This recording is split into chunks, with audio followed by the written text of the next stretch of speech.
अगर आप सोमनाथ मंदिर बाय एयर आना चाहते हैं तो आपके पास दो नियरेस्ट एयरपोर्ट हैं। पहला केशोद एयरपोर्ट जो 64 किलोमीटर्स है और दूसरा दीव एयरपोर्ट जो 80 किलोमीटर्स है सोमनाथ मंदिर से। अगर आप बाय ट्रेन आना चाहते हैं तो वेरावल सबसे नियरेस्ट स्टेशन है जिसका डिस्टेंस 7 किलोमीटर्स है सोमनाथ मंदिर से। स्वागत है आपका मेरे एक नई वीडियो में। और आज हम आए हैं सोमनाथ मंदिर। सोमनाथ मंदिर हिंदुओं के लिए एक बहुत ही पावन जगह है और आज हम सोमनाथ मंदिर के बारे में डिटेल में बात करेंगे। इसे भगवान शिव के 12 पवित्र ज्योतिर्लिंगों में से सबसे पहला माना जाता है। ऐसा कहा जाता है कि खुद चंद्रदेव सोमराज ने इसे बनाया था और इसका जिक्र ऋग्वेद में भी है। सोमनाथ मंदिर की महिमा महाभारत, पुराण और ऋग्वेदों में भी बताई गई है। गुजरात के वेरावल बीच पर बने इस सोमनाथ मंदिर की महिमा दूर दूर तक फैली है।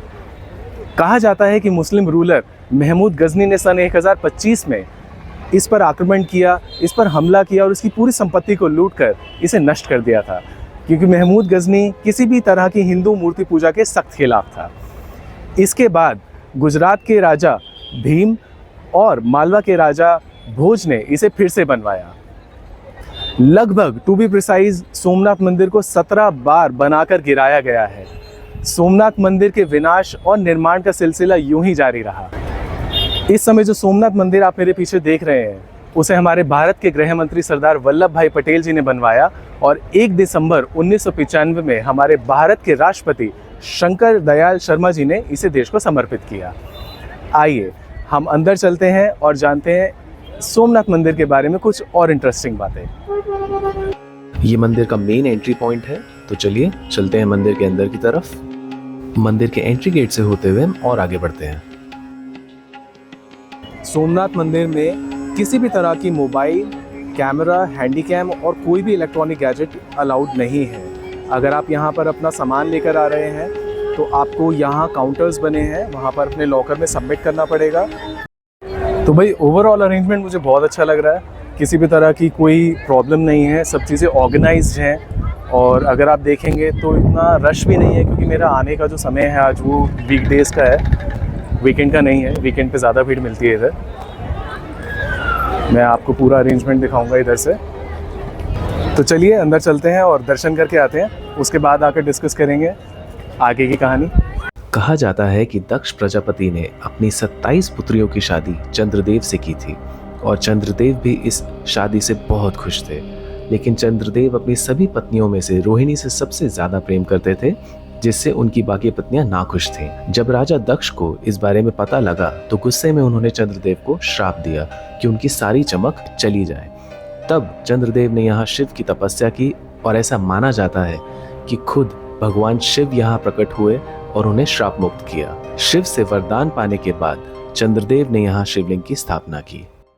तो वही भोले बाबा के दर्शन बहुत अच्छे हुए और अंदर से मंदिर इतना सुंदर है कि आप देखेंगे तो पूरा मंदिर अंदर से गोल्ड से बनाया गया है, जो देखने में बेहद खूबसूरत लगता है। तो ये सोमनाथ ट्रस्ट का भोजनालय है, जहाँ पर खाना पूरी तरह से निःशुल्क है। अगर आप अंदर देखेंगे तो सीटिंग अरेंजमेंट भी प्रॉपर किए गए हैं और सब कुछ मुझे नीट एंड क्लीन दिखाई दिया। सोमनाथ में अगर आप स्टे करना चाहते हैं तो अकोमोडेशन के सारे ऑप्शंस अवेलेबल हैं। तो भाई अभी अभी रूम में एंटर किया है और ये मेरा रूम है, आप पीछे देख सकते हैं। एक डबल बेड है और एक सिंगल बेड है और रूम सोमनाथ में काफ़ी अफोर्डेबल है। आपके पास प्रीमियम ऑप्शंस भी हैं, आपके पास अफोर्डेबल ऑप्शंस भी हैं। आप चाहें तो ट्रस्ट के ऑप्शंस भी ले सकते हैं, आप चाहें तो प्राइवेट होटल्स भी ले सकते हैं। तो मैंने जो लिया है ये धर्मशाला है और रूम नीट एंड क्लीन है, बजट फ्रेंडली है। और फिर भी मैं एक बार आपको रूम दिखा देता हूँ, आप देख लीजिए।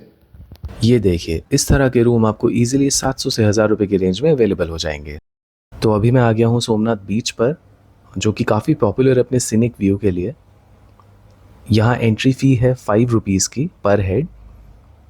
और अंदर आने के बाद ये देखिए, ये व्यू है and I genuinely loved it. और कुछ यहाँ पर एक्टिविटीज़ भी होती है, जैसे कि कैमल राइड्स, जो आप देख सकते हैं इस टाइम।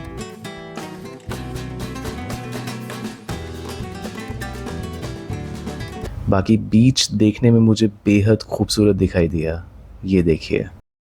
और ये यहाँ की फेमस हनुमान जी की मूर्ति है, जो कि बहुत बड़ी है। It was lovely. इसे पुराना सोमनाथ मंदिर कहा जाता है और ये नए सोमनाथ मंदिर के एग्जैक्टली सामने है। इस मंदिर की अपनी मान्यता है और लोग अपनी श्रद्धा के अनुसार यहाँ पर पूजा विधि भी करवा सकते हैं। तो चलिए मैं जाता हूँ अंदर भगवान के दर्शन के लिए, और अगर आप यहाँ आए तो महादेव के दर्शन जरूर करें। हर हर महादेव।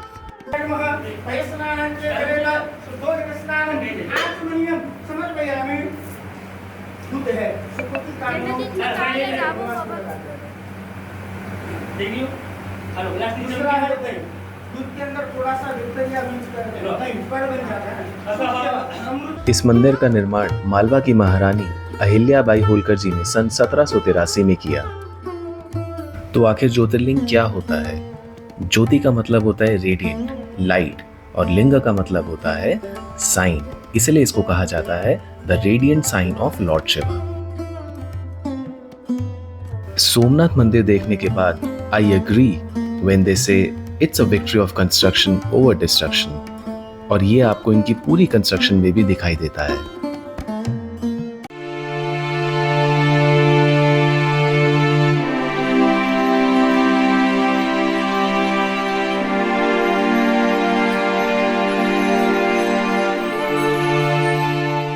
तो भैया हम आ गए हैं बाण गंगा।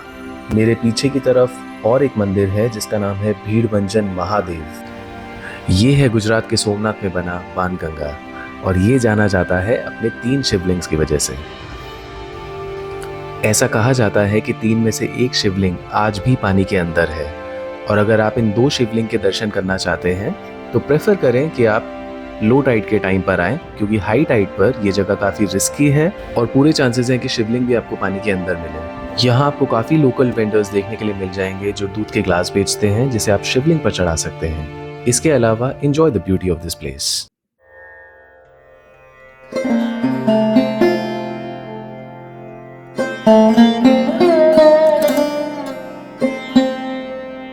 तो अब मैं पहुंचा हूं बालका तीर्थ।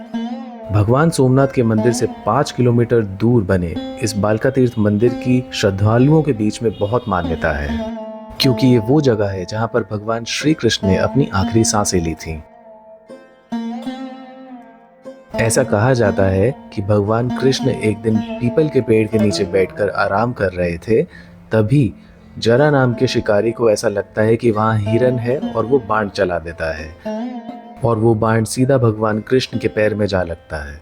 ये कर्म का विधान था, क्योंकि भगवान राम के स्वरूप में भगवान कृष्ण ने छुपकर यूं ही बाली की हत्या की थी, और उसी तरह से जरा ने भगवान कृष्ण की हत्या की।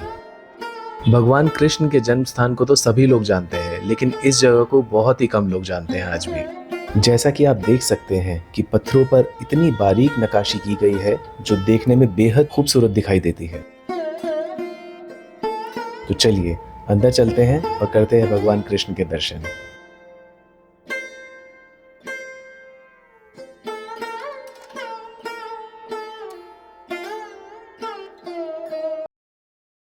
तो चलिए आगे बढ़ते हैं और चलते हैं राम मंदिर।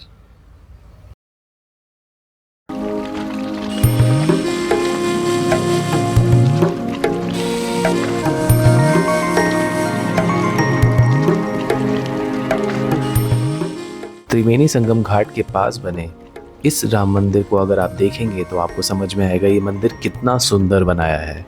ये राम मंदिर सोमनाथ मंदिर से 1 किलोमीटर दूर है और रेलवे स्टेशन से 2 किलोमीटर दूर है।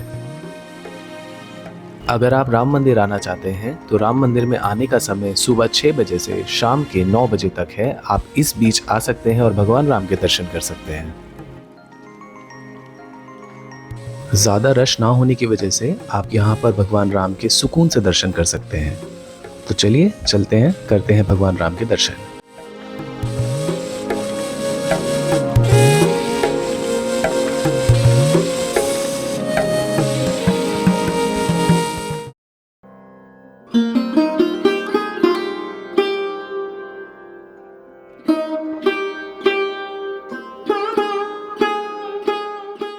ये है त्रिवेणी संगम, और यहाँ होता है मिलन 3 बड़ी नदियों का, हिरन, कपिला और सरस्वती, जो आगे जाकर मिलती हैं अरब सागर में। ऐसा कहा जाता है कि यहाँ स्नान करने से बड़े पाप धुल जाते हैं। तो अगर आप सोमनाथ आएं तो त्रिवेणी संगम में स्नान जरूर करके जाएं। बाकी अरेंजमेंट्स में कोई कमी नहीं लगती है देखने में। स्नान के बाद के लिए चेंजिंग रूम भी बने हैं फीमेल्स के लिए, तो अगर आप इधर स्नान करते हैं उसके बाद आपको किसी भी तरह की इनकन्वीनियंस नहीं होगी।